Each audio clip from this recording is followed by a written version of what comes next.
दोस्तों, अगर global market की बात करूं तो कुछ भी अच्छा नहीं चल रहा है। चारों तरफ वॉर्स है। And if you see the stock market, India का ही नहीं, ईच एंड एवरी कंट्रीज का सो हेविली डाउन है। So I think it's a best time to invest. And अगर आप देखो कि why there is a importance of diversification in the portfolio, तो आप देखोगे कि yesterday basically Indian stock market has fall by almost 2 to 3%, but similarly on the other side gold and silver has gain the 5% of move. So आप देख रहे हो कितना को रिलेशन है दोनों के बीच में। They both are inversely proportional.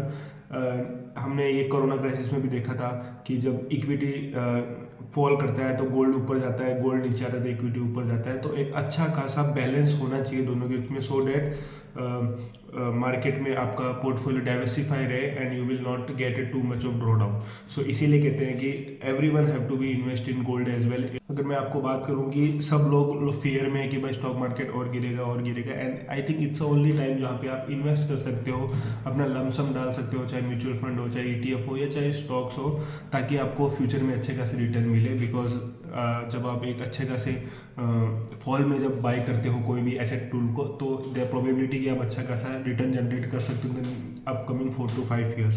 सो यही सिमिलर सिचुएशन कोरोना क्राइसिस में 2020 में थी। एंड जब 2022 में जब नए ट्रेडर्स आए तो उन्होंने बोला था कि यार कोरोना क्राइसिस को हमने मिस कर दिया, इसलिए हम रिटर्न जनरेट नहीं कर पाए। सिमिलर कंडीशंस अभी बनी हुई है। Still people are not investing because they think कि भाई मार्केट और गिरेगा। ठीक है, मार्केट का बॉटम तो आप पता नहीं लगा सकते, बट एक ऑन एन एवरेज अगर आप देखोगे तो ऑल टाइम है से अच्छा खासा डाउन है। And if you see the Nifty PE, Nifty का प्राइस टू अर्निंग रेशियो देखोगे तो वो ऑलमोस्ट 21 के आसपास है, जो कि हिस्टोरिकली एक लोवेस्ट पॉइंट रेंज में है, जहाँ पे it's a best time to invest in Indian economy. So that's all for today's guys. Start investing. And आप अगर इक्विटीज में इन्वेस्ट करते हो तो सिमिलरली 20-20% अपना अलग से पोर्टफोलियो आप गोल्ड में भी इन्वेस्ट कर सकते हो, so that there should be the hedge. और जब भी ऐसा परिस्थिति आगे आए, फॉल करे, तो आपका पोर्टफोलियो ज़्यादा ड्रॉ डाउन में नहीं करे।